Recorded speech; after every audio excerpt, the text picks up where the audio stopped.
For 5 brutal years, Hitler's war machine had seemed absolutely unstoppable. But on June 6, 1944, that all started to change. The Allies launched the largest amphibious invasion in history, a massive gamble to liberate Europe. So today, we're going to zero in on one small stretch of sand that became a symbol of both unimaginable sacrifice and incredible courage: Omaha Beach. So the Allies had a plan to land on 5 beaches, right? But one of them, codenamed Omaha, turned into an absolute nightmare. It got so bad that for a few terrifying hours, the entire D-Day invasion was hanging by a thread. So what exactly went so wrong? What turned this one beach into a killing field? And how in the world did a handful of soldiers manage to pull victory from the jaws of defeat? All right, to really unpack all of this, here is how we're going to break it down. We'll look at the initial plan, size up the German defenses, then we'll walk through the horror of that first wave, see how the whole assault nearly collapsed, witness the courageous breakthrough, and finally, take a hard look at the brutal cost of that victory. Okay, first up, the invasion begins. To really get what went wrong on Omaha, we have to start with what was supposed to happen. The Allies had been planning this thing for years, and literally everything was riding on it. The big picture, the ultimate goal, it was huge, but pretty straightforward. Punch a hole in German-held France, secure a beachhead, and from there start the long, hard fight to push all the way to Berlin. So the D-Day plan itself was this massive, coordinated attack. For Omaha Beach specifically, the objective was super ambitious: smash through the German defenses, and by the end of the day, be 25 miles inland and have captured the critical city of St. Lo. That was the plan. But, there was a massive problem waiting for them: a fortress of concrete and steel that the Germans called the Atlantic Wall. They knew an invasion was coming, they just didn't know where or when. And believe me, they were ready. It's really easy to look back now and think the Germans were on their last legs by 1944. But as this quote shows us, that couldn't be further from the truth. The soldiers waiting on those bluffs were experienced, they were well-equipped, and they were about to give the Allies the fight of their lives. And just look at this. The German defenses were an absolute gauntlet. It starts before you even hit the beach, with these jagged underwater obstacles designed to just rip the bottom out of the landing craft. If you somehow made it past those, you had to cross 300 yards of wide-open beach.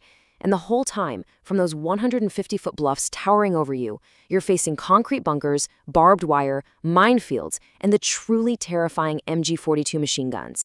20! Just think about that for a second. 20 bullets a second from a single gun. Imagine the ramp of your landing craft drops, and in the few seconds it takes to even start moving, that weapon can just chew through everyone on board. This gun is what earned Omaha Beach its nickname, Bloody Omaha. Okay, Section 3, the killing ground. It's 6:30 in the morning, the ramps drop, and the first wave of American soldiers runs straight into a perfectly designed meat grinder.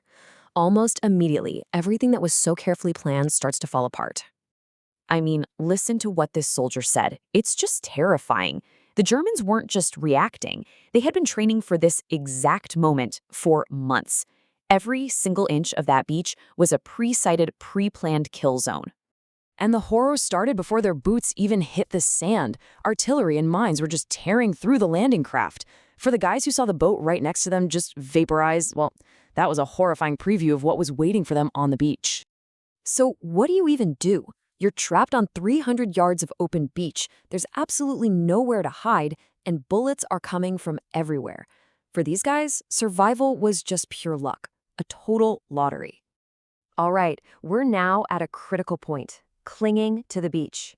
The assault is on the brink of complete failure. The lucky few who somehow made it across that open sand, they're now trapped, pinned down by a relentless storm of fire, and the entire D-Day operation is starting to look like a disaster. Think about that beach, that huge open space. Now, there were only 2 places for any kind of cover: a low stone seawall and this narrow bank of pebbles called the shingle. That's it. That's all they had. So you have all these men, wounded, leaderless, terrified, just huddled behind these tiny bits of cover, trying to stay alive. In this quote, man, it just perfectly captures what it was like. This wasn't about some grand strategy anymore. It was about thousands of individual moments of terror. Just a desperate sprint from one shell hole to the next, hoping the next bullet doesn't have your name on it. And the clock is ticking, right? The minutes feel like hours. By 8:30 in the morning, just 2 hours after the first landings, the whole assault had completely stalled. The beach was just a junkyard of wrecked equipment and bodies. The plan was failing. Hard. Section 5. Against all odds. But then, something amazing starts to happen. In all that chaos, with officers dead or wounded, with units totally scattered, small groups of ordinary soldiers make a choice. They realize that staying on the beach is a death sentence. The only way out is up. This quote really gets to the core of it. These men were faced with a simple, brutal choice: die on the beach or fight their way off it.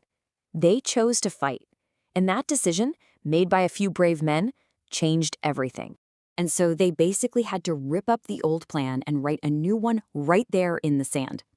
Leaders just emerged. They weren't appointed, they just stepped up. They got guys together, and they started the slow, agonizing process of getting up those bluffs. They crawled through minefields, marking safe paths with tape, until finally they could attack the German machine gun nests from the side. And that's how they did it. Little by little, one act of bravery at a time, they clawed their way to the top of the bluffs. The stalemate was finally broken. But the victory? Wow. It came at a staggering price. This timeline really lays it all out, doesn't it? It shows just how long and desperate this fight was. It took almost 6 hours just for the first soldiers to make it to the top of the bluffs. And it took a full 11 hours of nonstop, brutal combat before they could finally say the beach was secure. And when you compare the plan to what actually happened, it's just mind-blowing. The goal was to be 10 miles inland by the end of the day. The reality, after all that fighting, all that sacrifice, they held a tiny strip of France just 1.5 miles deep. So, the battle for Omaha Beach itself was over. They had their foothold, as small and bloody as it was. But as the sun set on that longest day, the Germans weren't retreating. No way. They were digging in, getting ready for the next fight in the dense hedgerows just beyond the beach. The battle for the beach was won, yeah, but the war for Normandy was just getting started. And you have to wonder, was the worst still to come?